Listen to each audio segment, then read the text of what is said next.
सत श्रेष्ठ तांडव रचयित, सत श्रेष्ठ तांडव रचयित, नटराज राज नमो नमः। सत श्रेष्ठ तांडव रचयित, दिगु शंकर पिता नटराज, नटराज राज नमो नमः। सत श्रेष्ठ तांडव रचयित, सत श्रेष्ठ तांडव रचयित, नटराज राज नमो नमः।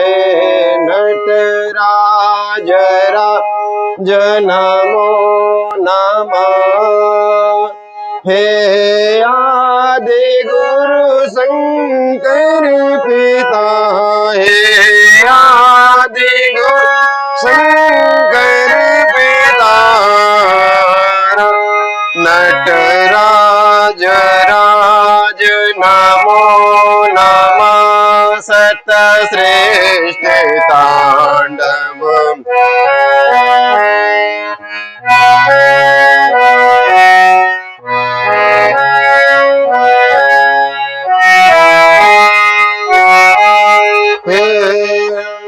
गंभीर नाद मृदंग नागम, गंभीर नाद मृदंग नाथप के उरे ब्रह्मांडना। सत श्रेष्ठ तांडव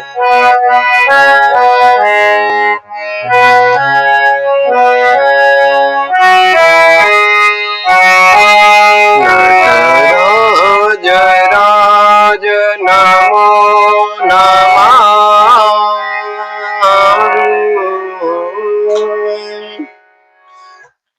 ओम गणनाथ सरस्वतीं गुरुचरण कमलेभ्यो नमः, परम ऋषिभ्यो नमः, परमात्मने नमः। वृंदावन बिहारी लाल की। तो प्रिय भक्तों, पिछले सत्र में आप श्रवण कर रहे थे कि परीक्षित का जन्म, फिर परीक्षित को श्राप कैसा लगा, और जब सब ऋषि लोग सुख तीर्थ यमुना तट पे जो है परीक्षित जी की समस्या का समाधान के लिए चिंतित थे, ढूंढ रहे थे क्या समाधान, क्या प्रश्न हो सकता है। यानी म्रियमाणम किम कर्तव्य, परीक्षित का प्रश्न था कि मरने वाले को क्या करना चाहिए। सब ऋषि लोग चर्चा कर ही रहे थे कि तत्रा भवद भगवान व्यास पुत्र हो, भगवान सुखदेव बन करके व्यास नंदन सुखदेव जी वहां पर आ गए, और तब जो है परीक्षित जी ने सुखदेव जी के चरणों में साष्टांग प्रणाम किया और उनको विधिवत उनका पूजन किया। तत्पश्चात उनसे कहा, पृच्छामि संस्थिते योगिनां परमं गुरुः पुरुषस्येय यत् कार्यं म्रियमाणस्य सर्वतः। हे गुरुदेव, आप ही बताइए कि मरने वाले को क्या करना चाहिए। परीक्षित जी के प्रश्न को सुनकर के सुखदेव जी गदगद हो गए। वरीयान्ने सते प्रश्नः कृतो लोकहितो निरपा, आत्मवित् सम्मतः पुंसाम् श्रोतव्यादिषु य परः। तो सुखदेव कहते हैं, वरीयान सते प्रसन्ना, आपने कृतो लोक हितम निरपा, ये राजन आपने यह प्रश्न जो पूछा है, मन आह्लादित हो गया है, प्रसन्न हो गए हैं। क्यों? आपने ये नहीं कहा कि मैं 7 दिन के भीतर मर जाऊंगा तो मुझे क्या करना चाहिए, व्यक्तिगत प्रश्न बनता। आपने कहा है म्रियमाणस्य सर्वत किम कर्तव्यम, मरने वाले को क्या करना चाहिए। सार्वभौमिक प्रश्न आपने किया है। भाई इस संसार में यूं देखें तो म्रियमाण तो सभी है, सभी को एक न एक दिन तो मरना ही है। परीक्षित को यह पता था कि 7वें दिन मरना है। और यूं देखें तो दिन तो सबके पास 7 ही है, सोमवार, मंगलवार, बुध, बृहस्पति, शुक्र, शनि, रवि। 7 दिन ही, 7 दिन के बाद 8वां दिन किसी के पास नहीं है। तात्पर्य है 7 दिन होते हैं। तो इन्हीं 7 दिनों को भीतर काला व्याल मुखा ग्रासा, काल रूपी काल के गाल में सब नहीं जाना है। इन्हें किसी को सोमवार, किसी को मंगलवार, किसी को बुधवार, इन्हें 7 दिनों को भीतर सबने मरना है। यानी ये है मृत्यु लोक, यहाँ पर म्रियमाण सभी है। और आपने जो प्रश्न किया है ये लोकहित का प्रश्न है कि मरने वाले को क्या करना, यानी जीवों को क्या करना चाहिए।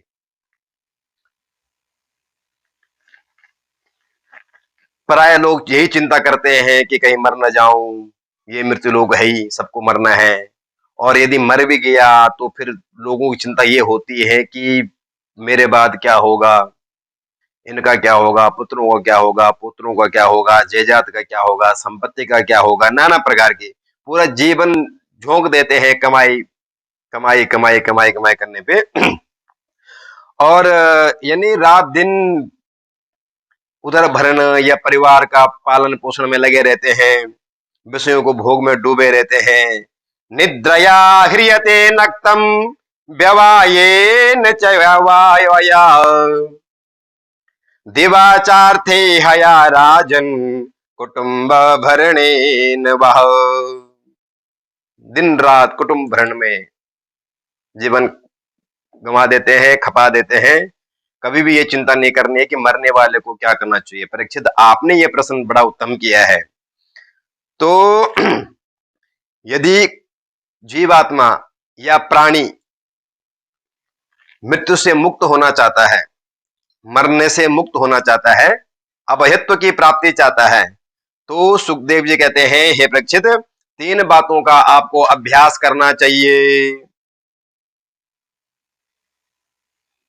तस्मात् भारत सर्वात्मा भगवान ईश्वरो हरे श्रोतव्या कृतितव्यश्च स्मर्तव्यश्चेक्षता भयम्।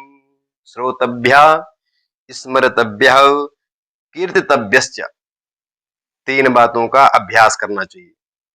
पहले तो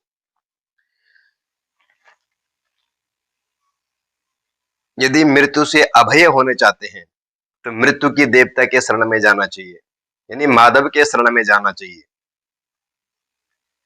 यदि मृत्यु से डर लग रहा हो, माधव के शरण में पहुंच जाए। यदि कोई किसी विभाग का अधिकारी या कोई पुलिस अधिकारी आपको परेशान कर रहा हो, तो कमिश्नर, उस विभाग के श्रेष्ठ अधिकारी से यदि आपका संबंध हो जाए तो फिर उस कर्मचारी से आपको भय नहीं लगेगा। मृत्यु भी भगवान की कर्मचारी है।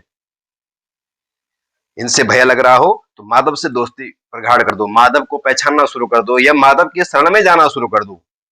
पहले तो ये बात है,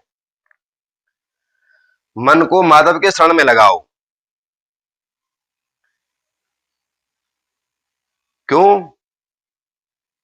पहले तो मृत्यु को ठीक ठाक से जान लो, मृत्यु है क्या, मृत्यु की सही जानकारी आपके पास हो। भाई, जब तक आपको पता ही नहीं लगेगा कि मेरे सामने अच्छा व्यक्ति है, बुरा व्यक्ति है, जब कोई बताएगा ही नहीं, तो हमें क्या पता लगेगा ये कैसे हैं, या शुभात्मा है, दुराचारी है, पापाचारी है, या महान संत है, महान विभूति है सामने जो बैठी है। किसी ने बताया नहीं, परिचय हुआ नहीं, आपने जाना नहीं, तो ना भय उमड़ेगा, ना उसके प्रति अनुराग, ना द्वेष, कुछ भी आपके मन में नहीं उमड़ेगा। जब कोई बताएगा, ठीक ठाक आपसे परिचय कराएगा कि ये विमलात्मा है, महान विभूति है, तब जाके सम्मान जागृत होगा। या ये दुराचारी है, दुष्ट आत्मा है, तब जाके उसके प्रति घृणा, द्वेष उत्पन्न होगा। तो उसी प्रकार से कहते हैं, जब तक आप जो है मृत्यु को ठीक ढंग से नहीं समझोगे और मृत्यु के देवता से अच्छी तरह से आपसे आपकी दोस्ती नहीं होगी, तब तक जो है आप इस भय से मुक्त होने वाले नहीं हैं। तो जाने बिनु ना होई प्रतीति, बिनु प्रतीति होई नहीं प्रीति। इसलिए है सबसे पहला काम आपका है कि श्रोतव्य, सबसे पहले भगवान की महिमा का श्रवण करो, कथाओं का श्रवण करो, कथा पान करो। श्रोतव्या, 3 बातें बताइए। श्रोतव्या, पहली बात है श्रोता, आप श्रोता बनो, सुनो। जब सुनोगे तभी आपके मन में उनके प्रति विश्वास, उनके प्रति श्रद्धा, उनके प्रति आस्था उमड़ेगी। भाई गाय पशु है, भैंस भी पशु है, पशु है, सब पशु है। तो जब किसी ने बताया कि गाय केवल पशु नहीं है, ये भूल न करें, गाय में 33 कोटि देवी देवता होते हैं। गोमूत्र में साक्षात लक्ष्मी, गोबर में सरस्वती। किसने बताया? शास्त्रों ने। आपने कैसे जाना? आपने सुना या आपने पढ़ा, जिज्ञासा आपके मन में हुई, किसी ने आपको बताया, तब तो आपको पता लगे गाय पशु नहीं है, केवल पशु मात्र नहीं है, साक्षात धरणी है। 33 कोटि देव देवताओं का वास है इनमें, तब वंदनीय हुई, तब पूजनीय हुई। कब? जब आपने जाना तब। तो उसी प्रकार से मृत्यु से आप बचना चाहते हैं तो पहले माधव के चरित्रों को सुनो, महिमा सुनो, कथा सुनो। कथा सुनने से फिर आपके हृदय में ज्ञान का संचार होगा, विवेक की जागृति होगी, बुद्धि में तीव्रता, प्रखरता, निर्मलता, पात्रता आएगी। तब आप भगवान को जानोगे और मृत्यु से छुटकारा भगवान के चरण ही दिला सकती है। अभय प्रदान, अभय मुद्रा, भगवान ही परम मोक्ष धाम। मृत्यु मतलब मोक्ष, मोह से छया, मृत्यु और मोक्ष की प्राप्ति कब होगा? जब आप परमपिता परमात्मा के चरणों में समर्पण होंगे। बोलो वृंदावन बिहारी लाल की जय। कहते हैं ये मन जल्दी से पिघलता नहीं है। शुभ कर्म में, सत्संग में, धर्म कर्म में, अनुष्ठान में, यज्ञ आदि, हवन आदि कार्यों में यदि घंटे 2 घंटे बैठना पड़ जाए तो मन की कुमति आ जाती है, टिकता नहीं है, रुकता नहीं है आसानी से, शुभ कामों में लगता नहीं है। इतने समय आप पिक्चर हॉल में चले जाओ, बड़ा शांति से आप देख रहे होंगे, बड़ा आनंद होगा, आह्लाद उमड़ रहा होगा और आराम से देख रहे होंगे, लेकिन उतने समय सत्संग में मन सोचता कब भागे, कब भागे। तो ये मन, निष्ठुर मन जो है, इसको धीरे धीरे सत्संग के माध्यम से पहले पिघलाना शुरू करो। सत्संग में जा करके पुलकित होगा, पिघलेगा, संतों की वाणियां इसमें कहीं ना कहीं प्रभाव डालेगी। भाई लोहा देखो कितना कठोर होता है, ये मन भी लोहे के समान ही निष्ठुर है, कठोर है। जबरदस्ती मोड़ना चाहे लोहे को तो मुड़ेगा नहीं, ऐसे ये मन भी नहीं मुड़ेगा। तो क्या करें? लोहा कठोर है तो पहले पिघलाओ उसको, पिघलाओ, तपाओ, पिघल जाएगा तब उसको धार देना शुरू करो। जिधर मोड़ना चाहते हैं उधर मुड़ेगा, जो बनाना चाहते हैं सो बन जाएगा। तो उसी प्रकार से कहते ये मन भी है, पहले भगवान के चरित्रों में इसको रमाओ, कथाओं का पान करो, कथा श्रवण करो, उससे मन पुलकित होगा, पिघलेगा। और जैसे जैसे ये पिघलना शुरू कर देगा तब इसमें विवेक का हथौड़ा मारना शुरू कर दो। गोस्वामी तुलसीदास जी भी कहते हैं, जब गोस्वामी तुलसीदास जी ने देखा अहिल्या का उद्धार भगवान ने किया, कैसे महापुरुष हैं, जिस अहिल्या की तरफ कोई जाना नहीं चाहता था, देखना तक नहीं चाहता था, पत्थर की मूर्ति बनी हुई थी, भगवान के स्पर्श मात्र से जो है अहिल्या का उद्धार हो गया। तुलसीदास जी ये दृश्य देख करके इनका मन पुलकित हो रहा, पिघल रहा है, तो ये भी समझा रहा अपने मन को, अनुराग उमड़ रहा है। तब तुलसीदास जी क्या कहते हैं? अस प्रभु दीन बंधु हरि, कारण रहित दयाल, तुलसीदास सटते ही भज, छाड़ी ज कपट जंजाल। छाड़ी कपट जंजाल, संसार के जंजालों से मन उठ हट और प्रभु के चरणों में लग। ऐसे पतित पावन, जो पतितों को भी पावन बना देते हैं, ऐसे श्री राम के चरणों, जिन्होंने अहिल्या को तार दिया है, ऐसे इनके चरणों में सुनई संतट सुटमन, पाए न के गति पतित पावन, राम भज सुन सट मना, राम भज सुन सट मना। हे सट मन, हे मूर्ख मन, हे धूर्त मन, राम भज। अपने ही मन को इंडिकेट, अपने मन को समझाने का प्रयास कर रहे हैं जब मन इधर उधर भाग रहा है। तो इसी प्रकार से कहते हैं सर्वप्रथम आप जो है प्रभु के चरणों का ध्यान करो, प्रभु की कथाओं को श्रवण, श्रोतव्या, सबसे पहला काम है श्रोतव्या, राम का भजन करो। जब ठीक ठाक आप श्रोता बन जाएंगे, आप महिमा सुन लेंगे, मन थोड़ा पिघलेगा, पुलकित होगा, तब अगला स्टेप शुरू करो। दूसरा चरण है, दूसरी सीढ़ी है कीर्तितव्यस्य। सुखदेव जी कह रहे हैं परीक्षित जी को, पहले तो आप कथाओं का पान करो, उसके बाद जो है कीर्तितव्यस्य, दूसरों को सुनाना। पहले सुनो और फिर दूसरों को सुनाना शुरू कर दो। क्यों? कहते हैं जितना आनंद सुनने में आता है उतना आनंद सुनाने में नहीं आता है। कारण श्रोता स्वतंत्र है, सुनने वाला सुन सकता है, हृदयंगम कर सकता है, मन पिघल रहा हो तो पुलकित हो रहा हो तो कोई रोक टोक नहीं इसको। यदि प्रसंगवश करुणामय प्रसंग कहीं चल रहा हो, कहीं अश्रु बहने शुरू हो गए तो कोई रोक टोक नहीं है, आराम से अश्रुपात भी कर सकता है, रो सकता है, मुक्त कंठ होकर के रो सकता है। कोई श्रोतव्य सुनने वाला स्वतंत्र है, कर सकता है, लेकिन वक्ता स्वतंत्र नहीं है, बोलने वाला स्वतंत्र नहीं है, पाबंदियां हैं। यदि कोई ऐसा प्रसंग आ गया, भाव विभोर हो गया, पुलकित हो गया, ध्यान मग्न हो गया, कंठ अवरुद्ध हो रहा हो, अब वक्ता इसमें डूब रहा है तो बोलने की, कंठ अवरुद्ध हो रहा है, कुछ बोल नहीं पा रहा है, सामने श्रोतागण सामने बैठे हुए हैं और 1 घंटा तक समाधि लगा दी, मन 1 घंटा तक अवरुद्ध कंठ से कुछ बोल नहीं पा रहा है, तो सुनो, सोचो क्या होगा। इसलिए जो है श्रोता स्वतंत्र है, वक्ता को सावधानियां रखनी पड़ती है। बहुत भाव विभोर प्रसंग है तो इधर उधर दाएं बाएं करके क्योंकि आगे बढ़ना है। पूरी डूबने की आजादी वक्ता को नहीं है, श्रोता को आजादी है, डूब सकता है। एक कह रहा था भाई भाई बचाओ बचाओ, डूब गया डूब गया डूब गया। भाई डूब ही गया है तो बचाओ बचाओ कहां से आवाज निकल, यानी अभी तक डूबा नहीं है। अगर डूब गया होता तो बचाओ बचाओ नहीं कहता, कह नहीं पाता। तो ऐसी हम लोग कहते हैं हमने परमात्मा को जान लिया है, हमने पहचान लिया। आप जिस दिन भगवान को पहचान लोगे, जिस दिन भगवान के चरित्रों में डूब जाओगे, उस दिन आप इस लायक नहीं रहोगे कि हमने पहचान लिया, बोलने लायक नहीं रहोगे, बोल नहीं पाओगे कैसे भगवान के गुण है, कैसे भगवान का सौंदर्य है, वर्णन कर नहीं पाओगे। तो कहते हैं पहली सीढ़ी है श्रोतव्या, दूसरी है कृतव्यस्य और तीसरी सीढ़ी आती है स्मरतव्य।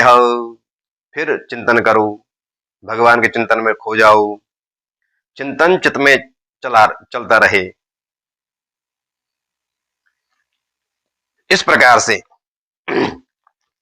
परीक्षित ने कहा महाराज इतने सारी बातें पहले सुने, फिर मनन करें, फिर चिंतन करें, फिर स्मरण रखें, ये इतने सारी बातें हमारे पास तो। परीक्षित जी कहते हैं महाराज गुरुदेव मेरे पास तो 7 दिन है। सुखदेव जी कहते हैं परीक्षित जी तो भगवान का सौंदर्य ऐसा है। सुखदेव जी कह रहे हैं कि मुझ जैसे ब्रह्मनिष्ठ जो घर छोड़ करके विरक्त होकर के ब्रह्मनिष्ठ हो गए थे, ब्रह्म समाधि लगा दी थी कि ब्रह्म में लीन हो गए थे, मुझ जैसे ब्रह्मानंद भी हरि के गुणों ने ऐसा खींचा है जैसे चुंबक को लोहे को चुंबक खींचता है। तो कहते हैं संसार में 2 ही आनंद हैं, विषयानंद और ब्रह्मानंद। तो विषयानंद के जो संसार के विषय भोग में लगे हुए हैं और दूसरा है ब्रह्मानंद जो ब्रह्मचिंतन में डूबे हुए हैं। दोनों तरफ सुख, एक ब्रह्म में सुख ढूंढ रहे हैं, एक विषय में सुख ढूंढ रहे हैं। तो विषयानंद की तो चलिए क्या, ब्रह्मानंद भी बेमोहित हो जाता है जो ब्रह्मचिंतन में डूबा हुआ है। सुखदेव जी कहते हैं मुझे ही देख लो, मैं भी खींचा चला आया। तो मेरे जैसे निर्गुण निराकार को मानने वाला, ब्रह्म का चिंतन में डूबने वाला, हरि के चरित्रों का ये चमत्कार है कि मुझ जैसे निर्गुण निराकार को मानने वाले को भी खींच लाए और भक्त बना दिया, भक्त नहीं दास बना दिया। तो आप तो विषयानंद, आप तो परिनिष्ठितोऽपि नैर्गुण्यः उत्तम श्लोक लीलया गृहीत चेता राजर्षे आख्यानम यदधीतवान। परीक्षित जी कतई चिंता न करो, आप कह रहे हैं 7 दिन है, 7 दिन बहुत होते हैं। राजा खटवांग हुए जिन्होंने एक मुहूर्त में भगवान को पा लिया। एक मुहूर्त ही पर्याप्त है भगवान को पाने के लिए, 7 दिन तो बहुत होते हैं। सुखदेव जी की भाषा शैली। मुहूर्तात् सर्वमुत्सृज्य गतवान भयम हरिम तावप्येतर्हि कौरव्या सप्ताहम जीवितावधि। आपके पास तो भी सप्ताहम जीवितावधि, एक सप्ताह है शेष है। राजा खटवांग ने तो एक मुहूर्त में भगवान को पा लिया था। जैसे ही कहते हैं परीक्षित जी ने इस प्रकार से कहा, सुखदेव जी ने इस प्रकार से कहा, परीक्षित जी गदगद हो गए। परीक्षित जी को पूर्ण विश्वास हो गया कि वास्तव में मुझे कोई दिव्य संत, परम संत की सन्निधि प्राप्त हुई है जो इतने सचेत कर रहे हैं। होता है ना, यदि आप बीमार हैं और डॉक्टर के पास आप चले जाओ तो डॉक्टर भी दो प्रकार के आपको मिलेंगे खास करके। एक तो नवज पकड़ते ही बोलेगा भाई बड़े से बड़ा रोगी क्यों ना हो, नवज पकड़ने के बाद उस तुरंत सांत्वना देना शुरू कर देगा, कोई खास बीमारी नहीं है भाई साहब, घबराने की आवश्यकता नहीं है, हफ्ता 10 दिन आपने दवाई खानी है, कोई सर्जरी सुर्जरी की जरूरत नहीं है और आप बिल्कुल ठीक हो जाओगे, टेंशन वाली बात नहीं है। यानी रोगी का रोग तो कहने मात्र से ही ठीक है, उसको सांत्वना दे करके, उसको पुचकार करके, उसको प्रोत्साहन करते हुए, साहस दे करके उसके रोग को उतने में कम कर देता है। और उधर ये दूसरे डॉक्टर के पास आप पहुंचे, रोग कम भी हो या वही रोगी भी हो, तो दूसरे डॉक्टर हाथ पकड़ते बोलेगा भाई साहब बीमारी तो गंभीर नजर आती है, लगता है ये भयानक रूप ले सकती है, कैंसर तक हो सकता है, फुंसी है छोटी सी, बोला कैंसर तक हो सकता है, आपको इसके लिए सर्जरी करवानी पड़ेगी, इतने पैसे का अरेंजमेंट करना पड़ेगा। अब सोचो डॉक्टर दोनों हैं, ये भी है ये भी है, एक ने तुरंत सांत्वना दे दी, एक ने जो है दुख को 4 गुना और बढ़ा दिया। नहीं बीमार होगा, नहीं होगा, उसके दिमाग में वही बात चलेगी अब सर्जरी होगी, कैंसर हो सकता है, अच्छे खासे को बीमार कर दिया। तो इसी प्रकार से जो है संत, जैसे सुखदेव जी ने परीक्षित जी को सांत्वना दी कि परीक्षित जी चिंता न कीजिएगा, आप, आपका रोग बहुत बड़ा नहीं है, 7 दिन तो बहुत होते हैं, एक मुहूर्त काफी है परमात्मा की शरणागति ग्रहण करने के लिए, आपके पास तो 7 दिन है, ना घबराइए। परीक्षित गदगद हो गए परीक्षित जी। तो कहा गुरुदेव फिर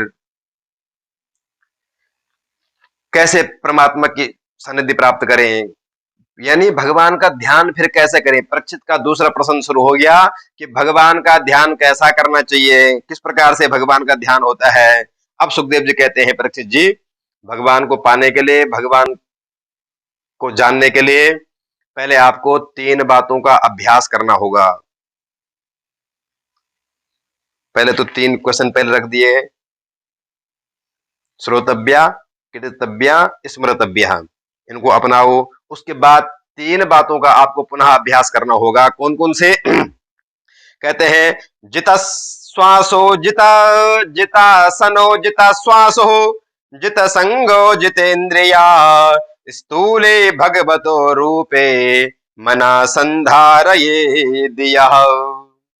जिता श्वासो जितासनो, पहला अभ्यास करो जितासनो, आसन को जीतने का, एक जगह बैठ करके आसन जीतने का प्रयास करो। पद्मासन हो, सुखासन हो, मयूरासन हो, वज्रासन हो, जो भी आसन आपको अच्छा लगता हो, नित्य प्रति एक आसन को अपनाना शुरू करो, एक आसन में बैठना शुरू करो और आसन को जीतना शुरू करो। आसन में बैठते ही आपका मन शांत हो जाए, उसको कहते हैं आसन सिद्धि, फिर मंत्र सिद्धि होगी। तो पहले आसन सिद्ध करना शुरू करो, आसन को जीतना शुरू करो। आसन जीतने के बाद फिर आते का दूसरी सीढ़ी तब आती है जित श्वास हो, फिर श्वास पे प्राणायाम आदि का अभ्यास करो। ठीक है, यानी योगाभ्यास से, अनुलोम विलोम, ध्यान प्राणायाम आदि से श्वास को जीतना शुरू करो। श्वास का भी बड़ा महत्व, बड़ा प्रभाव पड़ता है मन में। कैसे? यदि आप क्रोधी हो, आपको गुस्सा आ रहा हो, फिर उस समय श्वास देखो, गरम गरम श्वास बहनी शुरू, तेजी, श्वास की तेजी शुरू हो जाती है, मन में इसका भी असर आता है और आप शांत चित्त बैठे हो तो मन भी शांत होगा। तो दूसरा है जित श्वास हो, श्वास को जितना शुरू करो परीक्षित जी। और फिर तीसरी बात जितेंद्रिय हो जाओ, यानी असंग हो जाओ, संसार से असंग हो जाओ, ये आप चिंतन करो, ये धारणा अपना लो, अहम प्रभु प्रभुरहम। कैसे? सुखदेव जी कहते हैं अहमेको न मे कश्चिन् नाहमन्यस्य कस्यचित् न तं पश्यामि यस्याहम् तम न पश्यामि यो मम। तम न पश्यामि यो मम। चिंतन करो कि संसार में ऐसा कोई नहीं है जिसका मैं हो सकूं, और संसार में ऐसा भी कोई नहीं है जो मेरा हो सके। मैं तो केवल प्रभु का हूं, प्रभु ही मेरे हैं। अहम प्रभु प्रभुरहम। ये बात आपके दिमाग में चलनी चाहिए, ये चिंतन चलना चाहिए। जितासन जितश्वासु जितेंद्रिय। असंग का मतलब है कि अहम प्रभु प्रभुरहम। संसार से असंग हो जाओ, सारे कर्तव्य को निभाओ जो आपके पास कर्तव्य हैं। लालन पालन करना, घर गृहस्थी का सुचारू रूप से संचालन करना, सब करो, लेकिन इतना ध्यान रहे कि ऐसा कोई नहीं जो मेरा है, ऐसा भी कोई नहीं जिसका मैं हूं। मैं प्रभु को हूं, प्रभु मेरे हैं। ये चिंतन आपका चलता रहे। इस प्रकार से चिंतन जो है ना चलता रहेगा, तो शरणागति, प्रभु की शरणागति ग्रहण कर दो। शरण्य की शरणागति ध्येयम सदा परिभवक नमविष्टदोहम तीर्थास्पदम शिव विरंचिनुतम शरण्यम। शरण्य शिव विरंचिनुतम शरण्यम। शरण्य कौन है? जो जिसकी शरणागति सफल सिद्ध हो, जो शरण्य हो, जिनकी शरण ग्रहण करने से जीव तर जाता हो, उसके शरण में जाओ। कभी कभी असली को नकली मान करके नकली की शरणागति डुबा देती है, कभी कभी नकली को असली मान करके भी पतन हो सकता है। तो शरण्य के शरण ग्रहण करो। राम जी ने, आप कल्पना करें, राम जी ने समुद्र की शरण ग्रहण करनी चाहिए, नतमस्तक हो गए कि मुझे रास्ता, लेकिन शरण्य शरण्य थे नहीं, तो अकड़। जैसे राम जी ने अग्निबाण का संधान करना शुरू किया, तो उल्टा समुद्र ही भगवान के शरण में लौट करके आगे, प्रभु क्षमा करें मुझे। तो शरण्य की शरणागति व्यर्थ नहीं होती है। विभीषण को देखिए आप, विभीषण ने राम जी की शरण ग्रहण की, शरण्य थे, बदले में लंकेश्वर कहलाए। तो तात्पर्य यह है कि सही संत को, सही महंत को पहचान करके और सही की शरण में जाना शुरू करो। शरणागत प्रभु की कम से कम अहम प्रभु प्रभु रहम, ये ध्येय वाक्य अपना लो और भगवान में समर्पण हो जाओ, भगवान की शरण में चले जाओ। इस प्रकार से अपने को इन्हें अर्पित कर दो और ध्यान में बैठ जाओ। ये तीन बातें आप कर लेंगे, जितासन जितास्वा जितेंद्रिया, तीन बन जाओगे। अहम प्रभु प्रभु रहम, ये चिंतन आपके दिमाग में चल पड़ेगा, तो तब कहते हैं तब भगवान का ध्यान तब होगा। 6 बातें हो गई। पहले तो श्रोतव्या, कृतव्या, स्मृतव्या 3 इधर हो गई, और जितासन जितास्वा जितेंद्रिया 3 इधर हो गई। 6 बातों का अभ्यास आपके पास हो गया। 7वीं बात है अहम प्रभु प्रभु रहम। ये बातें आपके दिमाग में चढ़ गई, तो उसके बाद कहते हैं ध्यान करना आसान हो जाएगा। फिर आप ध्यान मग्न हो जाओ, ध्यान में बैठ जाओ और चिंतन करो। स्थूले भगवतो रूपे मना संधारये दिया। जो परमपिता परमात्मा अखिल ब्रह्मांड नायक, यानी पूरे विश्व में, पूरे ब्रह्मांड में ही परमात्मा का दर्शन करना शुरू करो, ध्यान करना शुरू करो।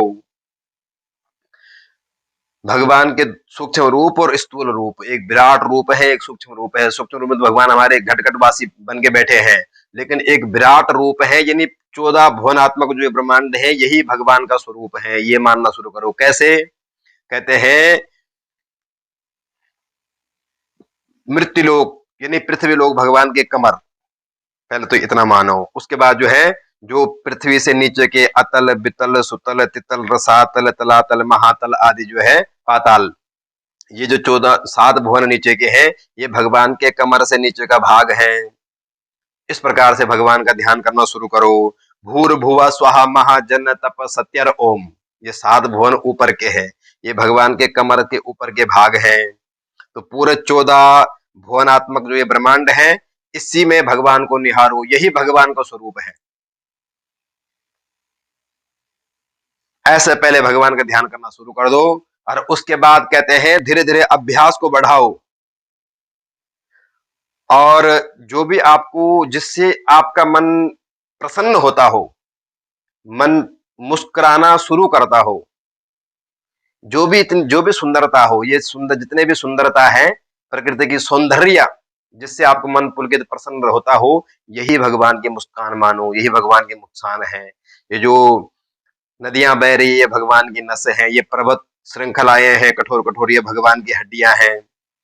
छोटी छोटी हरी हरी घास जो भी आपको नजर आती हो, भगवान के रोमावली है। बड़े विशाल जंगल, ये भगवान की जटाएं हैं।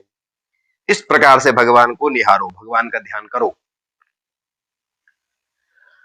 और उस भगवान का चिंतन में डूब जाओ, और उसकी प्रकृति को समझो, उसके सौंदर्य को समझो, उसकी कारीगरी को समझो कि कैसे वो कारीगर हैं। बिना हथौड़ी छेने को हमको बना देता है, आंख आंख की जगह, कान कान की जगह, सब बनाने वाला कौन है? परमात्मा को। ऐसा चिंतन करो, कोई बनाने वाला है आपको? परमात्मा। उसकी कृत्य देखो, उसकी आकृति देखो, उसकी चित्रकारी देखो, उसकी कारीगरी देखो, कैसा बनाता है मोर का पंख, कैसी कलाकारी कैसा भरता है। आप कोई चित्र बनाते हो, साल 2 साल 10 साल 20 साल में फीका पड़ जाता है, लेकिन मोर का पंख की कारीगरी, कारीगर स्वयं परमात्मा है। ऐसा बना के बैठा है कि कभी फीका पड़ने वाला नहीं है, हजारों करोड़ों वर्ष तक वो पंख पड़ा रहे, फीका पड़ने वाला अब नहीं है। तो ऐसे कलाकार, ऐसे कारीगर का चिंतन करो, उसको निहारो, पहचानो। और उसी प्रकार से कहते हैं धीरे धीरे करके जो है ब्राह्मण क्षेत्र वैसे ब्राह्मणों से मुकामासित, भगवान ब्राह्मण, जो ब्राह्मण जन है ये भगवान के मुंह हैं। ब्राह्मणों से मुकामासित, ये क्षेत्रीय लोग भगवान की भुजाएं हैं। शूद्रो अजायता, इस प्रकार से जो है भगवान का चिंतन करो इनमें। और कहते हैं उस परमात्मा का इतना ही नहीं है, उसकी व्यवस्था का भी तो चिंतन करो। ये तो परमात्मा का स्वरूप ये है। व्यवस्था कैसी परमात्मा ने हमारे लिए किए हैं, पूरे सारे जीवन का प्रबंध करके बैठा हुआ है, पूरी रक्षा। सर देने वाला शेर का पहले ही निर्धारण करके बैठा हुआ है।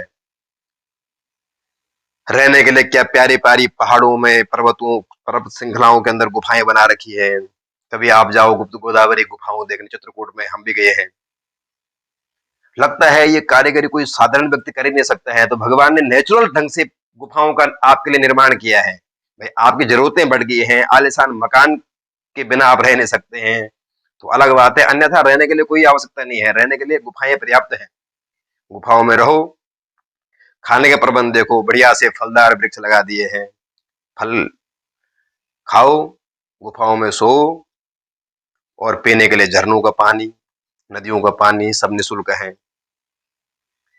ये भगवान ने सारी व्यवस्थाएं आपके लिए कर दी है। वो अब आपकी जरूरतें बढ़ गई हैं, सुविधा के अनुसार आपने अपने तमन्नाएं, अपने कामनाओं को बढ़ा दिया है। आलीशान गाड़ी आपको चाहिए, बढ़िया सुंदर महल आपको चाहिए, सूखी रोटी से आपका काम नहीं चलता है, परांठे चाहिए आपको, तो ये तो आपके शौक है, ये आपकी कामनाएं हैं, ये आपने जितना बढ़ाओ उतना बढ़ेगी। परंतु यूं देखें, सब भगवान ने आपके लिए व्यवस्था कर रखी है, फलदार वृक्ष भी आपके लिए दे रखे हैं। और आराम से कहते हैं करपात्री बन करके रहो। करपात्री महाराज जी जितने हाथ हाथ दे रखे हैं, जितने हाथ में भोजन आया उतने को पाओ, और उससे आपका जीवन चल जाएगा। सत्यम क्षिप्तो किम कसिपो प्रयासे, तो जो वास्तव में आप ब्रह्म चिंतन में लीन होना चाहते हैं, और संतों को देख भी लो आप, भाई आप संसारी बनना चाहते हैं, भौतिकवादी आप हैं, भौतिक सुखों को बढ़ाना चाहते हैं, तो भौतिक सुखों का तो अंत नहीं है। आज आपको गाड़ी चाहिए, कल आपको घोड़ा चाहिए, परसों आपको टू व्हीलर, फिर आपको फोर व्हीलर, फिर आपको मकान, फिर धीरे धीरे जहाज, पता नहीं कहाँ कहाँ, फिर आपको जो है शिप भी चाहिए। अंत तो है नहीं कामनाओं का। अन्यथा साधारण जीवन, ब्रह्म चिंतन में जीवन के लिए संतों को देख लो, जो संत भटक रहे हैं, तो उनका तो धरती ही बिछोना है, आराम से सोते हैं, गुफाओं में साते हैं, कंदमूल फल खाते हैं, झरने का पानी पीते हैं, सो करके अपना हाथ को घुमा कर तकिया बना देते हैं। तो इस प्रकार से कहते हैं आप अपने जीवन को ब्रह्म चिंतन में लगाओ परीक्षित जी। और साथ में कहते हैं, करे एक संत जी थे, जंगल की तरफ जा रहे थे, थोड़ा सा हलवा खाने का मन हो रहा था, तो संत चिंतन कर ही रहे थे कि थोड़ा सा हलवा की व्यवस्था हो जाए, उतने में ऊपर से केला टपक पड़ा। संत ने निकाला, केले को छिला, खाया बड़ा मीठा, संत गदगद हो गए, वाह प्रभु, चिंतन किया नहीं कि आपने व्यवस्था कर दी। तो प्रभु ऐसे तो करते हैं। इन चींटी कीट मकोड़े पतंग को कौन भोजन की व्यवस्था करा रहा है? सब परमात्मा कर रहे हैं। किसी को भूखे नहीं सुलाते हैं। और कारीगरी देखो कितना बढ़िया पैकिंग करके आपने भेजा है हलवा को, केला, भगवान का हलवा। संत चिंतन कर रहे हैं। ऐसी ऐसे परमपिता परमात्मा का चिंतन करो जिन्होंने जो है कैसे अद्भुत रस उस अनार में, अद्भुत रस उस आम में, उन फलों में कहां से भरा, कैसे भरा, रंग कैसे किया होगा, बिना हथौड़ी छेड़ने के सब कुछ निर्मित किया है। तो ऐसे ब्रह्म परमात्मा का चिंतन करो परीक्षित। सुखदेव जी कहते हैं चिंतन करो उस परमात्मा का कि वो परमात्मा कैसा है, जिन्होंने मां के गर्भ में भी आपके रक्त, पहले तो बनाने में उसका आप उनका उनका ही हाथ है, उन्होंने बनाए हैं। बाकी आप किसने बनाए हैं? परमात्मा ने बनाया है। बनाने के बाद आपकी रक्षा भी की है। मां के गर्भ में किसने आपको खिलाया है? आपकी सांस कैसे चल रही थी? कहते हैं गर्भ में जब बालक होता है, एक आप्यायनी नाम की एक नाड़ी होती जिससे आपकी श्वास प्रक्रिया चलती है। परमात्मा ने उसकी व्यवस्था कर रखी है पूरी। किसने बनाई वो नाड़ी? परमात्मा ने। बालक धीरे धीरे बड़ा होता है, गर्भ से बाहर आते ही उसकी नासिका छिद्र खुल जाता है और वहां से सांस लेना प्रारंभ हो जाता है। प्रकृति के जो वायुमंडल का जो वायु है, पवन देव जो दे रहे हैं आपको, भगवान की व्यवस्था है, यहाँ से शुरू हो जाता है। इतना ही नहीं है, इसके बाद देखो परमात्मा ने सर्दिया शेर का निर्धारण भी कर दिया है। जैसे ही आपका जन्म हुआ है तो माँ के स्तनों में दूध का कनेक्शन कहां से? क्षीर सागर से। कोई कहते हैं कि हम तो नहीं मानते परमात्मा को, ये क्षीर सागर दूध का समुद्र क्या कहीं होता होगा? हम तो नहीं मानते, कपोल कल्पना है। तो होगी तुम जैसे नास्तिकों के लिए, जिन जो ब्रह्म चिंतन में लीन है, जो प्रकृति को समझते हैं, परमात्मा को समझने का प्रयास करते हैं, वो जान सकते हैं कि यदि क्षीर सागर नहीं होता तो ये दूध की सप्लाई इतने मात्राओं केवल मानव मात्र नहीं है, पशु पक्षी आदि, ये दूध का कनेक्शन कहां से फिट है? ये क्षीर सागर से फिट है। नहीं तो आपने कोई माँ के पेट में कोई दूध डाला है या कोई व्हाइट व्हाइट कोई केमिकल डाला है जिससे कि वो व्हाइट दिखना शुरू हो जाए? कुछ नहीं किया आपने। व्यवस्था परमात्मा ने की है, क्षीर सागर से कनेक्शन फिट कर दिया है और चल रहा है। आप कह रहे हैं क्षीर सागर से कनेक्शन कैसे फिट हो सकता है? तो आपका मोबाइल का कनेक्शन तो टावर से फिट हो सकता है, बिना तार के, बिना डोर के, बिना कनेक्शन, बिना लाग लपेट के आप मोबाइल पे बात कर सकते हैं बिना हम बोले टावर पे कनेक्शन है आपका, बिना कैसे? दिखता तो नहीं है, दिखता नहीं है लेकिन है तो सही। तो ऐसी परमात्मा ने भी क्षीर सागर से आपका कनेक्शन, आपके माँ के स्तनों में दूध का कनेक्शन जोड़ दिया है आपके लिए। ऐसी व्यवस्था की उस परमात्मा ने आपके लिए। उसका चिंतन करो, धन्यवाद करो। धीरे धीरे कहते हैं बालक बड़ा होता है, फिर वो जो है दूध से पेट नहीं भरता तो दूध के दांत, कोमल कोमल से दांत परमात्मा दे देता है, कोमल कोमल से खाओ। और जब इससे भी बात नहीं बनती तो कठोर दांत, ज्यादा खाने की इच्छा है तो कठोर दांत देते हैं। कठोर दांत देते ही दूध का कनेक्शन क्षीर सागर से काट देते हैं। अब दूध की आवश्यकता नहीं है, बंद कर दो। नहीं तो अगर माँ के स्तनों से दूध आना प्रारंभ हो गया, आजीवन आता ही रहे, लेकिन उसकी व्यवस्था फिट है, फिक्स है, कब तक दूध पीना है उसका कनेक्शन मिलेगा, उसके बाद कनेक्शन कट जाएगा। दूध के दांत मिले, वो भी कट के कठोर दांत शुरू हो गए।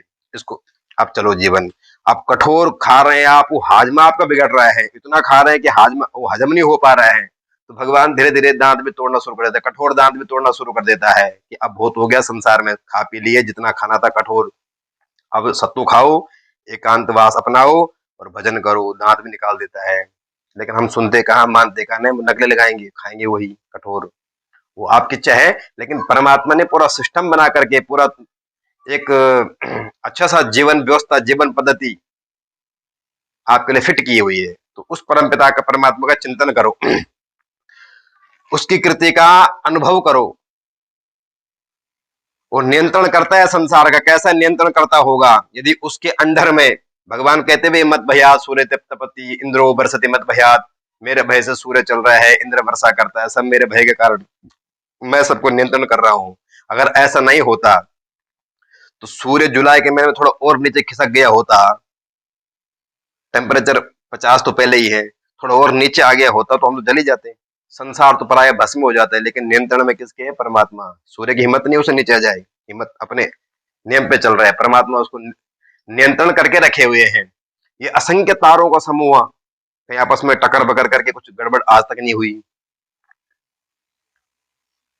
तो ये इसको नियंत्रण करता कौन है, इनका इसका आभास हो, इसकी अनुभूति करते आप नित्य प्रति करते रहे तो जीवन का सार निकलेगा, जीवन सफलता की ओर बढ़ेगा, प्रभु की शरणागति की ओर बढ़ेगा और जीवन में भव्यता, दिव्यता, निर्मलता, पवित्रता, पात्रता आएगी। और जब आप पात्र बन गए तो परमात्मा की कृपा बरसेगी, परमात्मा की कृपा हो गई, जीवन सफल। परीक्षित जी, जिस सफलता की आप बात करते हैं इस प्रकार से जीवन सफल होगा। फिर कहते हैं सुखदेव जी ने सद्यो मुक्ति और कर्म मुक्ति आदि ध्यान विधि बताई। फिर सद्यो मुक्ति और कर्म मुक्ति दो मार्ग हैं, एक सद्यो मुक्ति है, एक कर्म मुक्ति है। कर्म मुक्ति नहीं, एक ने मुंबई जाना है डायरेक्ट फ्लाइट से जाए और एक ने ट्रेन के माध्यम से जा रहा है, तो सद्यो मुक्ति है सीधे ही परब्रह्म में लीन होना। और कर्म मुक्ति है पहले स्वर्ग के सुख भोगो, फिर धीरे धीरे ब्रह्म लोक के, फिर ऋषि लोक के, फिर धीरे धीरे महाजन तपसत्य ओम लोग होते हुए धीरे धीरे करके फिर आप ब्रह्म में लीन होंगे। ये सद्यो मुक्ति और कर्म मुक्ति का विधान सुखदेव जी ने बताया। और साथ में सुखदेव जी कहते हैं, हे परीक्षित जी, मानव जीवन जो मिला है ये प्रभु की भक्ति के लिए मिला है। जीवन को सफल बनाओ, प्रभु की भक्ति में ही अपने को रमाओ। और साथ में ये भी शास्त्रों में वर्णित किया गया है कि किस कामना से किस देवता की उपासना की जानी चाहिए। यदि आप सकाम भाव से भज रहे हैं, करनी भक्ति है, सकाम हो या निष्काम हो, परंतु कोई विशेष कामनाएं होती तो विशेष भगवानों की व्यवस्था भी हमारे शास्त्रों में वर्णन आता है कि किस कामना की पूर्ति के लिए किस देवता का यजन किया जाए। आप देखते हैं ना, बारिश नहीं हो रही, इंद्र की उपासना करो, ये काम नहीं हो रहा, इन देवता की उपासना करो। तो वही बताया है कि यदि आपको अन्न की कामना है तो मां अदिति अन्नपूर्णा की उपासना आपको करनी चाहिए। आपको रूप की कामना है, सौंदर्य आपको चाहिए, तो गंधर्वों की उपासना में आपको लग जाना चाहिए। आपकी विद्या प्राप्ति की कामना है, विद्यावान आप बनना चाहते हैं, तो विद्यावारिधि भगवान शंकर, तो भगवान शंकर की सन्निधि, मां शारदा की सन्निधि अपनाओ, इनकी उपासना करो। और आपको दाम्पत्य जीवन में कुछ खटपट से चल रही है, दाम्पत्य जीवन का सुख चाहिए, तो मां भवानी की उपासना करो। इसके विपरीत यदि आपको कुछ नहीं चाहिए तो प्रभु नारायण के शरण में चले जाओ, भगवान नारायण की उपासना। किसी ने पूछा, जब कामना ही कोई नहीं तो फिर काहे के लिए उपासना? हमारी कोई कामना है, विद्यावान बनना है, धनवान बनना है, यशवान बनना है, रूपवान बनना है, तो इन देवताओं की उपासना की जा सकती है, ये बात ठीक है। लेकिन जिसकी कोई कामना ही ना हो तो फिर उपासना क्यों? अकामो अकामः सर्व कामो वा मोक्ष काम उदारधि तीव्रेणा भक्ति योगेना यजेता पुरुषम परम। अकामा सर्व काम हुआ, कोई कामना ना हो या कामनाओं का भंडार आपके पास हो, बहुत सारी कामनाएं हो, तो तब प्रभु नारायण की उपासना करो। क्यों? कि ये जीवन उपासना के लिए ही मिला है, प्रभु की भक्ति के लिए मिला है। निष्काम भाव से भगवान को ही भजो, और बहुत सारी कामना है तो भी नारायण की आराधना करनी चाहिए। मानव मात्र से ही परमात्मा नारायण की उपासना की जा सकती है, और योनियों में ये सुविधा आपको उपलब्ध नहीं होगी। इसलिए जो है, मानव तन पा करके यदि आपका जीवन प्रभुमय नहीं है, भक्तिमय नहीं है, तो कहते हैं फिर पशु भी आपको दुत्कारते हैं। पशु आपके प्रशंसक, 4 पशु खास करके आपके प्रशंसक होते हैं। कौन कौन से? स्वबिट वरा ओष्ठ खरे सस्तुता पुरुषा पशु। स्वबिट बरा, पहला पशु है अश्वा, स्वान। स्वबिट बरा पहले पशु है स्वान, स्वान। कुत्ता आपका प्रशंसक। जब कुत्ता देखता है मानव जीवन पा करके भी भक्ति तो उनके जीवन से प्राय लुप्त सी हो गई है, प्रभु को तो मानते नहीं है, और उल्टा जो है छोटी छोटी बातों में आपस में उलझते रहते हैं, झगड़ते रहते हैं, गाली गलौज करते रहते हैं, तो कुत्ता भी बड़ा प्रसन्न होता है आपको देख करके, कुत्ता को आनंद आता है। मानव होकर के भी केवल मानव तन इसके पास में है, बाकी आचरण तो मेरे जैसे है तो मेरी बिरादरी का, मनुष्य रूप में दिख रहा है तो कुत्ता ही। बात ये हुई, कुत्ता प्रशंसा करता। फिर दूसरा है बिटबरा, सुअर। जब आप देख रहे हैं उल्टा सीधा, जैसा मिला जो मिला, खा लिया, दबा लिया, पचा लिया, रमा लिया, इसका भी हड़प लिया, उसका भी हड़प लिया, उल्टा सीधा, चाहे आपका वो मेहनत का धन हो, चाहे वो कैसा भी धन हो, कहते हैं बेईमानी का हो या ईमानदारी, कैसा भी हो, सब हड़प रहे हैं, इसके हिस्से का भी, उसका हिस्सा के भी। तो सुअर फिर आपकी प्रशंसा करता है। सुअर कहता है मानव होकर के बिरादरी का तो मेरी है, मैं भी उल्टा सीधा सब पचा लेता हूँ, सब खाता हूँ, ये लोग भी यही कर रहे हैं। बेईमानी का हो, बेईमानी का धन पराया बुद्धि खराब करता है, संतान को दूषित करता है, कुल का नाश कर देता है। संत लोग प्राय इसको हाथ में लगाते थे, लेकिन आजकल किसी को मिल तो जाए, अपने को गौरवान्वित महसूस करते हैं कि मैंने भाई 10 रुपए का सामान 100 रुपए में बेचा। मेरी बुद्धि बुद्धि नहीं है, आपने बेईमानी की है, और इससे फिर कहीं ना कहीं असर तो होगा। तो उल्टा सीधा कैसे भी मिले सब हड़प ले, तो सुअर, बिटबरा सुअर आपकी प्रशंसा करता है, वाह मानव होकर के मेरी बिरादरी का है। तीसरा है, कहते हैं ऊंट, होस्ट। जब ऊंट देखता है कि जरा सा इनको पद नहीं मिला, थोड़ा सा धनवान नहीं बने, पद मिला, थोड़ा धन मिला, थोड़ा सुख मिला, हल्का सा जरा सा कुछ पद प्रतिष्ठा वैभव आदि मिला नहीं, कि गर्वेण तुंग सिरा, अभिमान में चूर हो जाते हैं, क्या मेरे से बड़ा कोई नहीं है, मेरे से महान कोई नहीं है, मेरे से धनवान कोई नहीं है, मेरे से बुद्धिमान कोई नहीं है, यूं समझने बैठ जाते हैं, अभिमान में चूर हो जाते हैं। और उनको, जिनको फिर थोड़ा सा पद प्रतिष्ठा मिलने पर कोई ये बता दे कि ये महान संत है, इनको प्रणाम करके आ जाओ, तो प्रणाम करने में भी महान संतों को या श्रेष्ठ सज्जनों को, समाज के अच्छे व्यक्तियों को, व्यक्ति के चरणों में झुकना भी जिनको शर्म नजर आती हो, शर्म लगती हो, किस कारण? पद के कारण। ये नीचा सा दुबला पड़ा सा दिखता है, प्रणाम कैसे करूं? तो ऐसे अभिमानी को देख करके ऊंट बड़ा प्रसन्न होता है तो मेरी बिरादरी का। गर्भेण तुंगा सिरा, मेरे भी सर कहीं जाकर के ऊंचा सर लेकर मैं भी चढ़ता हूं बिना बात का, और ये भी मेरी बिरादरी के हैं। और कहते हैं चौथा प्रशंसक है गधा। आज तक आपने देखो गधा को कोई सम्मान नहीं मिला, जब तक मतलब कर रहा है, मालिक ने इस्तेमाल किया, उसके बाद धक्का मार करके भगा दिया है घर से। सम्मान के बाद छोड़ो, बुढ़ापा कैसे गुजरेगा इसकी चिंता मालिक ने नहीं की है। तो पराया आजकल लोग ऐसे ही कर रहे हैं, जब तक माँ बाप के पास में माल है तब तक पापा जी आए, माँ जी आए, ये आए, सो आए, और जैसे ही खत्म हुआ किसी काम के, किसी मतलब के रहे नहीं है, तो धक्का मार करके भगा दे, अफसर में जाओ, और घर में कोई पूछ नहीं है, हम 5 भाई है, हम 6 भाई है, मैंने ही आपको पालना है, और भाई तू आ जाओ, इस प्रकार की भावना। और जब तक माल था तो हमारे पास क्यों नहीं आते, आप हमारे पास आओ, धन था, माल था तो हमारे ही नहीं है तो किसी काम के। तो गधा भी साथ भी ऐसे होता है, जब तक काम का होता है तब तक उसको इस्तेमाल में लेते हैं, उसके बाद धक्का मार के भगा देते हैं। तो गधा जब ये स्थिति देखता है तो गधा बड़ा प्रसन्न होता है कि भाई मेरी हालत भी कुछ ऐसी होती है, इनकी हालत भी मानव होकर के भी इनकी हालत भी यही है, यानी मेरी बिरादरी की है, मेरी बुद्धि के है, केवल तन मानव का है, अन्यथा गुण लक्षण आदि तो सब मेरे ही है तो मेरा भैया गधा।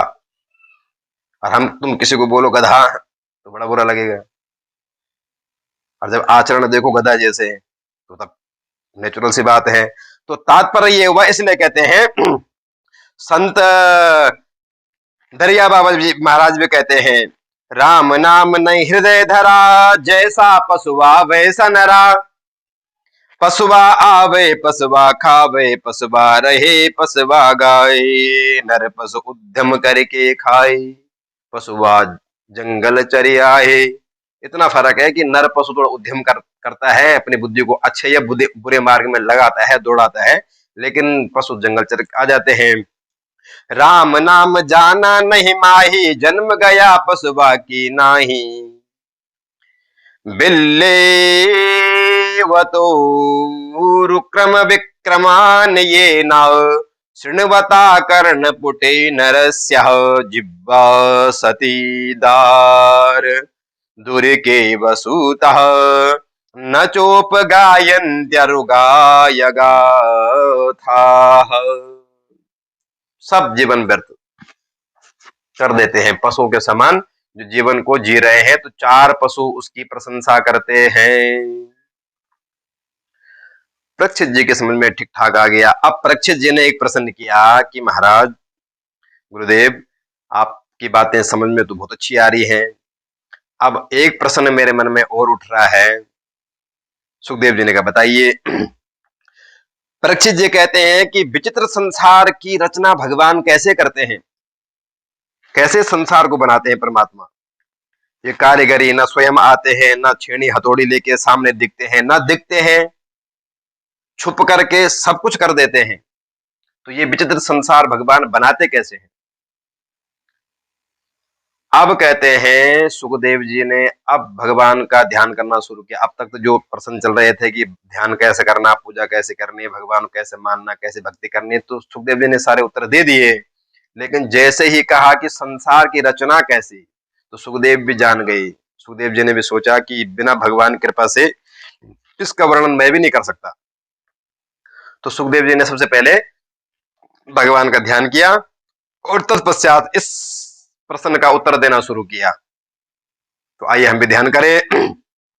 नमः परस्मै पुरुषाय भूयसे सदुद्भवस्थान निरोध लीलया गृहीत शक्ति तृतयाय देहिना मंतर्वहायानुपलक्ष्य वर्तमनेः यत्कीर्तनं न यत्स्मरणं यदीक्षणं यद्वन्दनं यक्षरैवर्णं यदर्हणं लोकस्या सद्यो विदुनोति कल्मषं तस्मै सुभद्रा स्रवसे नमो नमः। जिस परमपिता परमात्मा की चरण शरण ग्रहण करते ही जीव के सारे पाप समाप्त हो जाते हैं, ऐसे परमपिता परमात्मा के चरणों का हम ध्यान करते हैं, सुखदेव जी कह रहे हैं। और उसके बाद कहते हैं कि परीक्षित जी तपस्विनो दान परा यशस्विनो मनस्विनो मंत्र विदा सुमंगला क्षेमं न विन्ध्यन्ति विना यदर्पणं तस्मै सुभद्रा सर्वसे नमो नमः। तपस्विनो दान परा यशस्विनो, आप कितने बड़े तपस्वी क्यों न हो, कितने बड़े दानवीर क्यों न हो, कितने बड़े यशस्वी क्यों न हो, कितने बड़े मनस्वी ही मंत्र बेता आप क्यों न हो, परंतु क्षेमं न विन्ध्यन्ति विना यदर्पणं, उस परमपिता परमात्मा का धन्यवाद करना ना भूले जिसकी कृपा से सब चल रहा है। आप तपस्वी हैं तो उसकी कृपा से, मंत्र वेदा है उसकी कृपा से, मंत्र का अभिमान लेके बैठ जाए पतन होगा। क्षेमं विद्यन्ति, भगवान का चिंतन जिसने बिसरा दिया, भगवान का धन्यवाद करना जो भूल गया, समूल विनाश। कुछ भी आप हैं, लेकिन सर्वोपरि परमात्मा की कृपा है, उसी के चरणों का आश्रय लेकर जीव को चलना चाहिए। किरात होणांध्र पुलिंद पुलकसा आभीर कंका यवना खसादयः येने च पापा यदुपाश्रयाश्रयः शुद्ध्यन्ति तस्मै प्रभव विष्णवे नमः। प्रभवे विष्णवे नमः, उसी कृपा से सब हो रहा है। इतना सुखदेव जी ने परमात्मा का चिंतन किया। और उसके बाद सुखदेव जी कहते हैं परीक्षित जी, जो प्रश्न आप मेरे से कर रहे हैं, यही प्रश्न एक बार नारद जी ने अपने पिता ब्रह्मा जी से कहा था। क्या कहा था? नारद जी ने कहा कि हे पूज्य पिताजी, आप संपूर्ण संसार को बनाते हैं, तो आप ये ध्यान मग्न होकर के आप किसका ध्यान करते हैं? क्या आपसे ऊपर भी कोई है? सृष्टिकर्ता तो आप हैं, सृष्टिकर्ता तो ब्रह्मा है, फिर आप किसका ध्यान करते हैं? ब्रह्मा जी ने सुना, हंस पड़े, बेटे हाँ मेरे ऊपर भी कोई है। तब कहते हैं ब्रह्मा जी ने जिस प्रकार से नारद जी को सारा उत्तर दिया, सुखदेव जी कह रहे परीक्षित जी आप ध्यान से सुनो, वही सृष्टि क्रम मैं आपके सामने रखता हूं। ब्रह्मा जी ने कहा कि हे नारद जी, सबसे पहले तो साम्य अवस्था में सबका विलय हो गया था। और जब कहते पुनः धीरे धीरे प्रकृति उत्पन्न हुई, तो पुरुष के दर्शन करने से प्रकृति की कहते पुनः उत्पत्ति होना, प्रकृति में हलचल होना शुरू हो गई। और सर्वप्रथम कहते हैं महातत्व की उत्पत्ति हुई। महातत्व में त्रिविध अहंकार, सत्व, रज और तम, ये तीन गुणों की उत्पत्ति हुई। पहले सत्व, रज और तम, ये तीन गुण पहले आए। तो इन तीन गुणों में से कहते हैं तमोगुण से पृथ्वी, जल, अग्नि, वायु, आकाश, रूप, रस, गंध, स्पर्श आदि इनकी उत्पत्ति हुई। सत्व गुण से इंद्रियों की रचना हुई, और रजोगुण से इंद्रियों की उत्पत्ति हुई, और सत्व गुण के द्वारा इंद्रियों के अधिष्ठाता देवों की उत्पत्ति हुई। इस प्रकार से जब ये उत्पन्न हो गए, अब कहते हैं ब्रह्म जी सर्वप्रथम जी नारायण जी हुए। नारायण की नाभि से कमल हुए, कमल से ब्रह्म जी की उत्पत्ति हुई।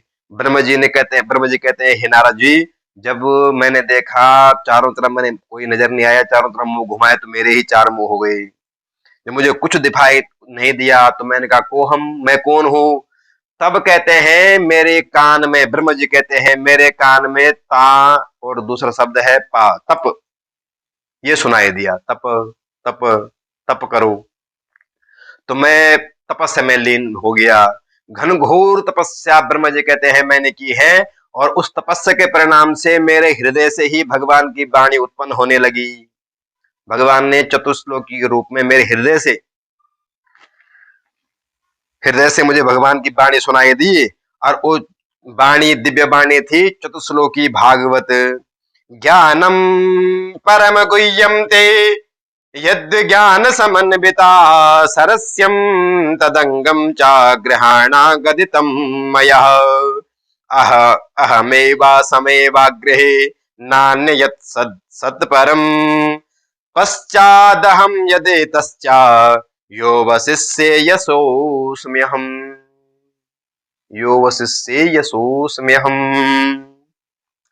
तो भगवान कहते हैं सृष्टि के पूर्व में, भगवान कह रहे हैं, ब्रह्म जी कहते हैं कि मेरे हृदय से प्रभु की वाणी सुनाई दी, ये श्लोक मेरे को सुनाई दिए। और कहते हैं परमात्मा कहते हैं कि अहम पूर्वम, मैं ही पहले था, मैं ही अब हूं, और मेरे ही आदि मध्य अंत रहित होकर के मैं ही था। मेरे से पहले कुछ नहीं था, सब कुछ मैं ही हूं। बना तो मैं हूं, था तो मैं था। तो किसी ने पूछा भाई फिर आपने दुनिया कैसे बनाई? भगवान से आपने दुनिया कैसे बनाई? आपके पास कुछ तो मटेरियल रहा होगा, कुछ तो सामान रहा होगा।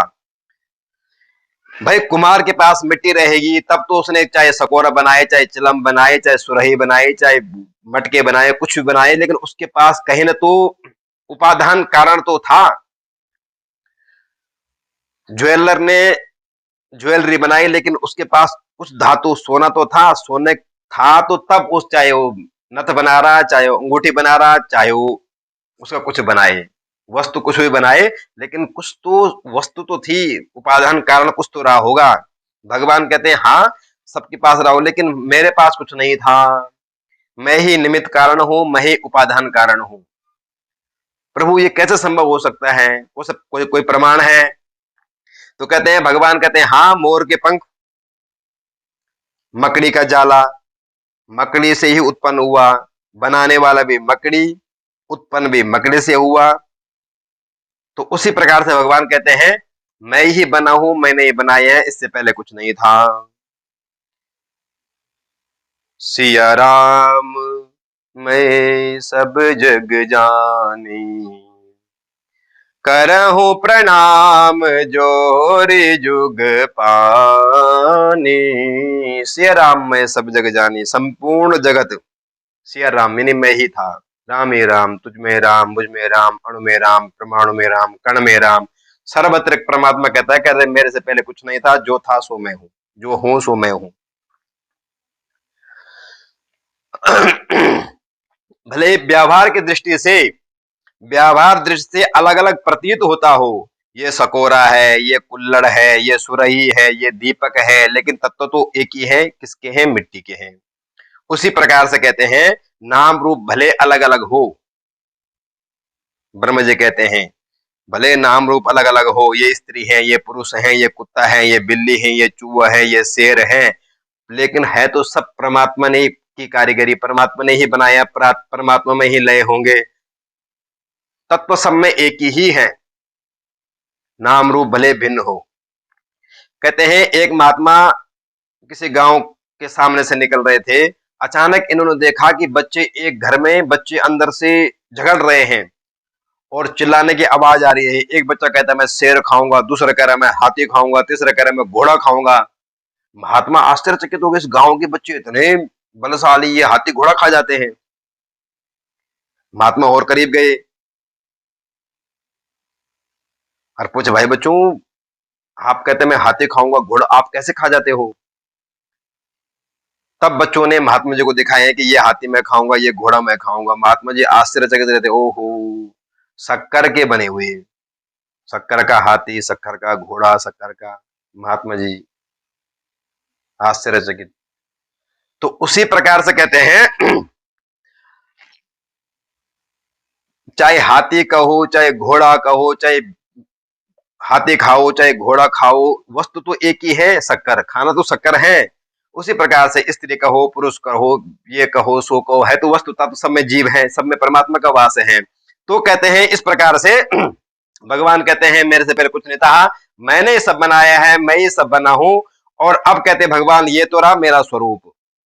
सृष्टि क्रम में आपने जान लिया भगवान का स्वरूप कैसे ध्यान करें, ये मुझ में तुझ में राम, ये कैसे समझ में आपके आ गए। अब भगवान कहते हैं मेरे स्वरूप को आप समझ गए हैं, अब मेरी माया को और जान लो। मेरी माया का क्या काम है वो बता देता हूं आपको। तदर्थम यद प्रतीयेतः न प्रतीयेत चात्मनि तद तद्विद्यादात्मनो मायाम यथा बासो तथा तमः। मेरी माया का काम है जो है उसको छिपाना, जो नहीं है उसको दिखाना। परमात्मा है, परमात्मा सत्य है, लेकिन छुपे हैं, ये माया का काम है। संसार मिथ्या है लेकिन दिख रहा है, जो नहीं है, शाश्वत संसार नहीं है लेकिन दिख रहे हैं। ये है मेरी माया का काम। अलक्षम सर्वभूतानाम अंतर वही व्यवस्थिता। कहते हैं प्रभु ये माया अच्छे को छुपाते हैं, जो है उसको छुपाते, तो माया को आपने समाप्त क्यों नहीं कर दिया? कहते हैं ये माया भी बड़ी काम की, इस माया के बिना संसार चलना मुश्किल था। शुद्ध सोने के आभूषण बनाने में कठिनाई आती है, टांका का सहारा लेना पड़ता है, तो ये माया टांका का काम करती है। इसके बिना भी संसार ठप हो सकता था, इसलिए काम जड़ चेतन गुण दोष माया विश्व की निकरतार। इस माया का भी बहुत बड़ा काम है। तो ये माया की मिलावट यदि नहीं होती तो जीव का जन्म मरण ही नहीं होता। जन्म मरण में जो चक्र 84 में जो उलझे हैं, ये माया का ही देन है, माया का ही काम। अन्यथा भगवान कहते सब विशुद्ध आत्मा होती, माया में कोई उलझता नहीं, माया में कोई फंसता नहीं, तो सब चक्र 84 से मुक्त होते, सबको मुक्ति हो गई होती, संसार आगे बढ़ता नहीं। पर माया ने ऐसा चक्र चलाया कि चक्र 84 में सबको उलझा दिया।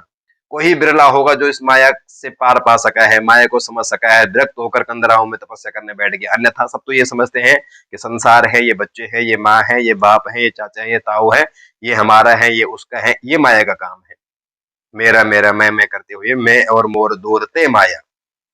मैं और मोर, ये मेरा है, ये मैं हूं। ये है माया का काम। ये नहीं होती तो हम विशुद्ध आत्मा होते, मुक्ति हो चुकी होती। तो माया के कारण ही संसार चल रहा है, इसलिए माया को मारना ठीक नहीं है। अपनी बुद्धि में प्रेशर मारो, सही की पहचान करो, विवेक की जागृति करो, सत्संग में जाकर के संतों के चरणों में ज्ञान अर्जित करो, और तब जाके संसार में रहो। संसार में रह करके असंग होकर के रहो, गृहस्थी को भी निभाओ और परमात्मा का चिंतन करते रहो। लक्ष्य को भी ना भूलो और परम लक्ष्य को भी ना भूलो। लक्ष्य है संसार में तो संसार धर्म को निभाना, परम लक्ष्य है परमात्मा का चिंतन करना। ये दोनों आपकी बुद्धि, इसलिए आप मानव है। सभी कृतियों में मानव कृति सर्वश्रेष्ठ इसीलिए है कि आपका बुद्धि और विवेक है। अपनी बुद्धि विवेक के अनुसार अपने जीवन को ढालो, अपने जीवन को पहचानो। चाहे आप इसका उत्थान कर सकते, चाहे पतन की ओर धकेल सकते हैं। ये आपकी बुद्धि पे डिपेंड करता है। तो इस प्रकार से कहते हैं सूत जी ने परीक्षित जी को विधि विधान सारा, ये ध्यान का विधान, किस प्रकार से ध्यान को बढ़ाना चाहिए, सब विस्तृत जानकारी दी। भगवान के स्वरूप को कैसे पहचानना है, भगवान में अपने को कैसे रमाना है, ये सारी बातें जो है, सारे प्रश्नों का उत्तर, सृष्टि भगवान ने कैसी रचना, संसार रचना कैसे की है, ये सब कुछ जो है सूत जी ने, सुखदेव जी ने परीक्षित जी को विस्तार से समझाया। उसके बाद कहते हैं बड़ा सुंदर ये उपदेश दिया। उसके बाद 10 लक्षणों का निरूपण किया है, सर्ग विसर्ग स्थान उक्ति मनवंतर आदि जो है, ये इन प्रश्नों को उत्तर दिया। अब कहते हैं शंका होती है यदि जीव स्वयं कर्म करता है और तदनुसार उसको फल मिलता है, तो ये फिर भगवान की क्या आवश्यकता रह जाती है, भगवान का क्या काम है। तो कहते हैं भगवान का काम राष्ट्रपति शासन है, गुणक्षरे न्यास। भगवान की कृपा कैसे हो जाए, किस पे हो जाए, गुणक्षरे न्यास भगवान की कृपा होती है। और इस प्रकार से उनको गुणक्षरे न्यास, तात्पर्य ये हुआ कि भगवान की कृपा स्वतंत्र है। ये किसी को सजा हो गई है और कोई उसको बचा नहीं सकता है, सुप्रीम कोर्ट ने सजा का आदेश दे दिया है, यदि राष्ट्रपति चाहे तो बचा सकते हैं। तो भगवान की स्वतंत्र सत्ता है, भगवान चाहे तो कुछ भी करा सकते हैं। किस पे भगवान की कृपा हो जाए, कैसे भगवान रे जाए, कोई नहीं जानता है। गुणक्षरे न्यासा, जिस प्रकार से घुणों ने एक लकड़ी पे ओम बना दिया, अब हम सोचें कि भाई उसकी लकड़ी में घुण ने ओम बनाया, हम भी बनवाएंगे, तो घुण को भी नहीं पता कि ये ओम बना कैसे। आप लकड़ी डालते जाओ, सब बर्बाद होती जाएगी, होने वाला कुछ नहीं है। कैसे बन गया वो घुण को भी नहीं पता। तो भगवान की कृपा कैसे हो जाए ये किसी को नहीं पता। तो भगवान की कृपा, प्राय संतों ने कहा कि एकमात्र आपके पास जो सहारा है वो भक्ति मार्ग है, भगवान के सानिध्य आप प्राप्त कर दो। किसी ने कहा, कोई कहते हैं कि भगवान शुद्ध पवित्र आचरण करने से प्राप्त होते हैं, जल्दी मिलते हैं। तो अब आप सोचो बहेलिया के ऊपर भगवान की कैसी कृपा हुई। बहेलिया, न आचरण का शुद्धि न मंत्र का शुद्धि, कैसी कृपा हो गई। कोई कहता है कि भगवान बुढ़ापे में प्राप्त होते हैं, बुढ़ापे में भजन करना चाहिए। तो ध्रुव जी को 5 वर्ष में कैसे मिल गए, ये भी ऐसे भी भगवान नहीं मिल सकते हैं। तो कोई कहता है भगवान विद्वान ज्ञानी आपको बनना होगा, विद्वान बनना होगा, विद्वानों को भगवान जल्दी प्राप्त होते हैं।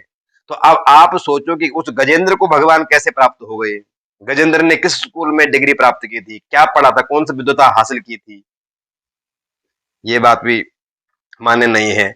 कोई कहता है कि ऊंच जात वालों को, तो कहते हैं विदुर जी, दासी पुत्र, सबरी, भेलनी, इन पे भगवान की कृपा कैसे हो गई, किस जात के थे, सबसे दासी पुत्र भगवान ने दर्शन दिए। कोई कहता है पहलवानों को भगवान जल्दी मिलते हैं, तो उग्रसेन इतने निर्मल, कंस ने ही बंदी बना दिए, तो भगवान की कृपा कैसी हुई। कोई कहते हैं धनवानों को भगवान जल्दी मिलते हैं, दान करोगे, धन के बल से धर्म करोगे, भगवान जल्दी मिल जाएंगे। तो सुदामा तो निर्धन थे, भगवान की सन्निधि मिली। कोई कहते हैं सुंदरता पर भगवान रिझते हैं, रूपवानों को भगवान जल्दी मिलते हैं। तो कुब्जा तो कुरूपणी थी, भगवान की कृपा इन पे भी हुई।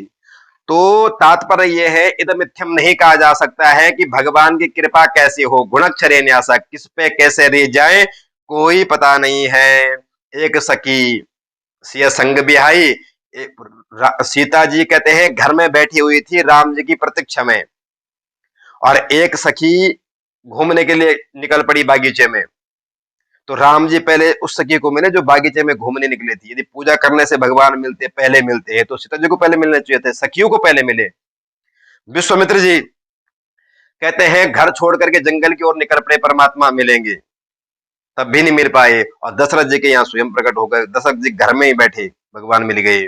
तो घर छोड़ने से मिले या पूजा करने से मिले, कोई नियम उस स्वतंत्र सत्ता पे लागू नहीं होता है। गुणक्षरे न्यासः,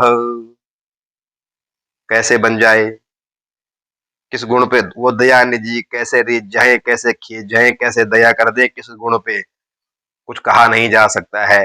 हाँ, इतना जरूर है कि आपका जीवन निर्मलता की ओर है, भक्तिमय जीवन आपका है, तो यह तय है कि आत्मदेव ब्राह्मण की तरह आपका पतन नहीं होगा, अन्यथा प्रभु कृपा तो गुणाक्षरे न्यास है। भक्त्या तुष्यन्ति केवलम न च गुणैर भक्ति प्रियो माधव। प्रेम ते प्रकट होई में जाना। भगवान कहते हैं विदुर जी के घर साग और दुर्योधन के व्यंजन छोड़ दिए भगवान ने। तो तात्पर्य यह है कि भगवान कहते हैं मैं केवल प्रेम का भूखा हूं। दो ही अवस्था में भोजन होता है, या भूख में, या आपको ज्यादा भूख है तब आप भोजन कर सकते हैं किसी के, या किसी का ज्यादा प्रेम है कि महाराज करना ही पड़ेगा, तो नाराज न हो जाए इसलिए आप भोजन कर रहे हैं। दो ही अवस्था में भगवान ने कहा मेरे पास अभाव तो कुछ नहीं है, भूख मुझे है नहीं और प्रेम तेरा है नहीं दुर्योधन, इसलिए 56 व्यंजन छोड़ दिए। विदुर जी के यहाँ जो है दासी पुत्र विदुर जी के यहाँ कहते हैं भगवान ने भोजन किया। तो तात्पर्य यह है हम लोग क्या करते हैं, भगवान कहते हैं मैं प्रेम का भूखा हूं और आप मुझे पदार्थ चढ़ाते हो। पदार्थ के भूखे संसारी हैं, पदार्थ संसारी पदार्थ के भूखे हैं। प्रेम का भूखा हूं, प्रेम ही एक सार है, प्रेम से मुझको भजो तो भव से बेड़ा पार है। गुण रहितम कामना रहितम प्रतिक्षणम वर्धमानम अभिच्छिन्नम सूक्ष्मतरम अनुभव रूपम नित्य नैमिति परमारथ स्वारथु को न राम सम जान जथारथु। तात्पर्य यह है कि भगवान कहते हैं कि आप लोग उल्टा करते हैं, हम संसारी उल्टा करते हैं। क्या करते हैं, हम प्रेम करते हैं संसार से, अपने माया से, अपने धन से, अपने वाहन से, अपने घोड़े से, और पदार्थ चढ़ाते हैं भगवान जी को। प्रभु लड्डू खा लो, प्रभु रसगुल्ले खा लो, प्रभु आपके लिए हार लाए हैं फूलों का, इस प्रकार से। और यदि भगवान से प्रेम भी करते हैं, भगवान की पूजा भी करते हैं, तो स्वार्थ में बहू का बेटा हो जाए, मेरी दुकान चल जाए, प्रभु आपको 56 भोग लगाऊंगा, भोग लगाने की बात तो करते हैं, लेकिन कब, जब हमारी स्वार्थ सिद्धि होगी तब। भगवान कहता है मैं पदार्थ का भूखा नहीं हूं, संपूर्ण चराचर को देने वाला, भले मेरे पास क्या अभाव होगा मुझे देना है तो प्रेम दीजिएगा, प्रेम का भूखा हूं। और हम प्रेम संसार में दे रहे हैं, पदार्थ परमात्मा को दे रहे हैं। होना क्या चाहिए, पदार्थ संसार को दो और प्रेम परमात्मा को कर, परमात्मा से करो, तो जीवन आपका सफल होगा। बोलो विष्णु भगवान की। इसी के साथ में जो है द्वितीय स्कंद संपन्न होता है। अगले सत्र में और चर्चा करेंगे, तब तक के लिए